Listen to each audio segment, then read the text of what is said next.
இண்டஸ்ட்ரியில் இருக்கிற ஒரு மிக சிறந்த ஒரு தயாரிப்பாளர் இருந்திருக்காரு திரு இப்ராஹிம் ராவுத்தர் வந்து ஒரு ஆத்மா சாந்தி அடைய நான் கடவுள்கிட்ட வேண்டிக்கிறேன். இப்ராஹிம் ராவுத்தர் அவர்கள் வந்து நான் ஸ்கூலில் படிக்கும்போது நான் வியந்து பார்த்த ஒரு தயாரிப்பாளர், ஒரு பிரம்மாண்டமான ஒரு தயாரிப்பாளர், புதுமுக இயக்குநர்களுக்கு வாய்ப்பு கொடுத்த ஒரு நல்ல மனிதர், ஒரு ஒரு விஷனரி ஃபில்ம் மேக்கர்னு சொன்னோம். ஏன்னா பிரம்மாண்டம் என்ற ஒரு பேருக்கு கரெக்டான ஒரு அடையாளம்னா திரு இப்ராஹிம் ராவுத்தர் அவர்கள். அவர் பண்ண படங்கள் வந்து எத்தனையோ டிஎஃப்டி ஸ்டூடெண்ட்ஸ், அதாவது ஃபிலிம் இன்ஸ்டியூட்கே பெருமை தரக்கூடிய அளவுக்கு இப்போ ஒரு ப்ரொடக்ஷன் கம்பெனி அவரோட கம்பெனியாக அமைஞ்சது. அவரோட நினைவுகள் என்றைக்குமே இண்டஸ்ட்ரியில் இருக்க அத்தனை பேர், என்னையும் உட்பட அத்தனை பேர் மனசில் எப்பவுமே பதிவாயிருக்கும். அவங்க குடும்பத்துக்கு நான் வந்து இப்ராஹிம் ராவுத்தர் அவர் ரொம்ப நெருங்கிய பழகினவர்.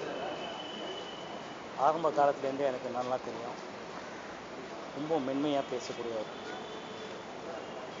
சினிமானாலே உயிர் கொடுத்துட்டு இருந்தார். சினிமாக்காகவே ஃபுல் டைம் அவர் ஸ்பெண்ட் பண்ணியிருக்காருங்கிறது ரொம்ப பெருமைப்படக்கூடிய விஷயம். விஜயகாந்த் அவர்கள் ஆரம்ப காலத்தில் அவருக்கு துணையாக அவர் மேலே அவ்வளோ நம்பிக்கை வச்ச காலத்துலேருந்து எங்களுக்கு தெரியும். அந்த மாதிரி ஒரு தளபதி நமக்கெல்லாம் இல்லையேங்கிற நாங்கள் ஃபீல் பண்ணது உண்டு அந்த டைமில். அந்த அளவுக்கு ஒருத்தருக்காக அவ்வளோ பாடுபட்டு கரெக்டாக பண்ணிட்டு இருந்தார். அவரோட மறைவு ரொம்ப கஷ்டமாக இருக்குது. அவரோட ஆத்மா சாந்தி அடைய ஆண்டவன்கிட்ட வேண்டியது. தமிழ் திரைப்பட உலகம் இன்று ஒரு மிகச்சிறந்த தயாரிப்பாளரை இழந்திருக்கிறது. இப்ராஹிம் ராவுத்தர் அவர்கள் 90லாம் வந்து பிரம்மாண்டமான படங்களை பண்ணதான் ராவுத்தர் அவர்கள். அவர் சின்ன படம் வந்து பண்ணவே மாட்டார். கேப்டன் பிரபாகர், புலன் விசாரணை, பல படங்கள், மிகச்சிறந்த படங்கள், பிரம்மாண்டமான படங்கள், ஏராளமான படங்கள் எடுத்த ஒரு அற்புதமான தயாரிப்பாளர், மிகச்சிறந்த மனிதர், மிகச்சிறந்த பண்பாளர், நல்ல நண்பர், எல்லோருக்கும் மரியாதை கொடுக்கக்கூடிய அளவுக்கு சிறப்பானவர். அப்படிப்பட்டவரை இழக்கும் பொழுது வேதனையாக இருக்கிறது.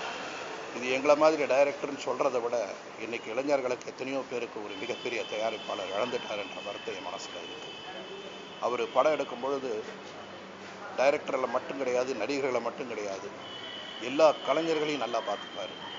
குறிப்பாக துணை நடிகர்கள் அத்தனை பேருக்குமே மேலே இருக்கிற டாப் ஆர்டிஸ்ட் என்ன சாப்பிட்றாங்களோ அதே சாப்பாடு இவங்களுக்கு சாப்பிடணும் அப்படின்னு நினைக்கக்கூடிய ஒரு அற்புதமான ஒரு மனிதர் இன்று நம்மிடையே இல்லை என்னும்போது மிகவும் வேதனையாக இருக்கிறது.